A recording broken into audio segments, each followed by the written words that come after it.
Ladies and gentlemen, welcome to another Dr. Cloud Studio video. So I just wanted to do a quick video and talk about just what are the 5 things that I learned that are very important my first week YouTubing, and I promised a quick video with a quick breakdown to where if anybody wanted to see what I'm learning and how I'm growing the channel and what are 5 tips that I would give somebody that's starting out and what I learned my first week, here they are. It's a quick breakdown, nothing serious, so go ahead and skip forward and jump into it if you guys want to.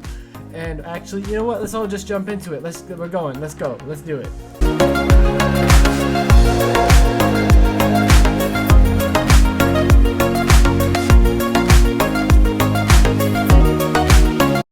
Here is 10 neat tips and tricks from Dr. Cloud Studio. Oh my god, they want 5 tips and 5 tricks. Though that's crazy. How am I gonna come up with it? I gotta figure it out. So without further ado, here's 5 very awesome go-to tips and tricks from Dr. Cloud Studio. Tip number 1, your overlay. Your overlay can do a lot more than you think it can. It can help engage your audience. It can help you get more clicks on your video. It's there, right? If anybody's ever watching your content and you don't have a defining piece of something on your screen that lets people know who you are, then you're doing it wrong. You gotta have an overlay. I didn't have an overlay for my first 5 to 8 videos. Fine, 8, I'll admit it, I'll be honest, 8. And I'm now recently incorporating this overlay, which is very simple. I'm using Cam Studio Pro. Yes, I went to Pro. I had to because they had the overlay package with it, and I wanted a simple way to do it, and it was cheap. It was $20 for the I'm sorry, $20. It was $39.99 for the annual package, and that's not bad for me to get my overlays for the year. And I got a selection of a lot. There's a good amount. So figure out how you want to do your overlays. I have my website listed here. You can list your channel. You can list the link to another video. I haven't figured out how to make mine clickable yet. We gotta get these clickable somehow, guys, and we're gonna figure it out. And once we do, I will tell you guys how I did it, and then you guys can also do it. But have your overlay plan and go ahead and get it in your videos. If you're making content, you gotta have the overlays. I keep looking over there so I can see where I'm pointing. All right, these tips are getting hot. The hoodie had to come off.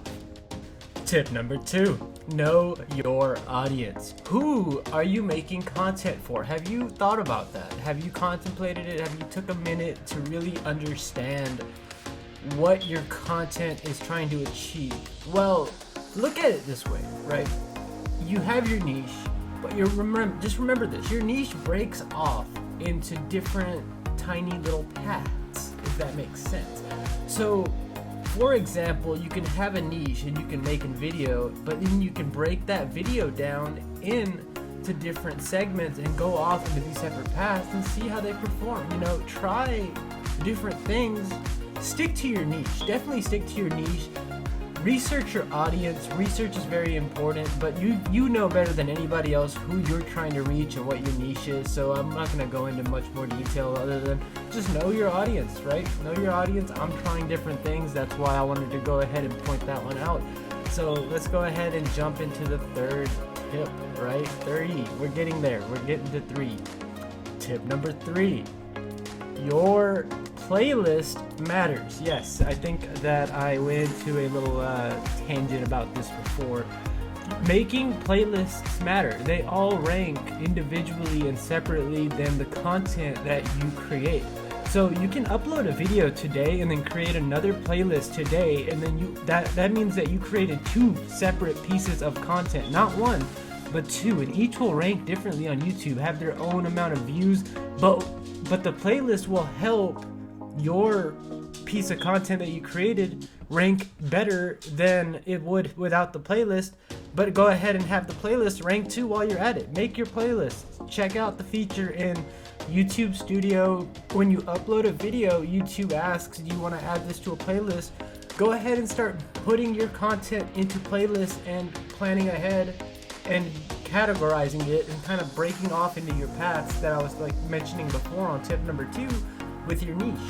And so, yes, your playlist matters. So let's go ahead and get to tip number 4. Tip number 4. So your quality of video matters, and I'm trying to enhance the quality of my own video. You should at least be shooting at 1080p. 720p, the quality goes to crap. 1080p, 60 FPS, I'm getting wonderful quality. I like my stream quality where it is at 1080p 60 frames. When I drop to 30 frames, I see a little bit of choppiness. I see some my lips not syncing with my vocals, but that could be on my audio end. I don't know what's causing that yet, but I do know that 1080p 60 frames per second is working the best for me. So, and that's where you should be at. Nobody's expecting you to put out 4K video right now, but expect to be putting out 4K video in the near future. But 1080p 60 frames is not a bad place to start. I'm using Camo Studio Pro. The Pro gets you your overlay, it gets you the 1080p, 60 FPS, and it also gives you a couple of other neat features that your phone may have. I have an iPhone 13 Max Pro, that's what I'm using, that's what I love to use. I will be using my Canon EOS M6 Mark II and shooting my 4K video starting at the end of week 2. But until then, I'm going to be sticking with this until I change studios. That's just me. Figure out what works best for you. I don't think you should shoot at 720p. I'm not a YouTube guru yet. I just leveled up. I'm level 2. I'm at level 2. That's where I'm at. But, you know, in my opinion, 720p is just not cutting it anymore. So let's move on to this final tip. Tip number 5. Tip number 5. Your thumbnail. Your thumbnail should tell a story. Your thumbnail should represent your video. People should be able to see your thumbnail and know exactly what that video is going to teach them, talk about, tell them about, what it is, just the whole 9 yards. Your thumbnail should represent your video, and it should represent it well. So really definitely spend some more time on your thumbnails. I know I'm going to be doing that, and I will definitely post how that's going for me at the end of week number 2 and when we level up to level 3 on YouTube. And that's all I got for you guys. I promised a quick breakdown, a quick tips and tricks of what I learned my first week of YouTubing, and there it is. Thanks again for watching another Dr. Cloud Studio video, and join us for future content. Like and subscribe. Thank you very much.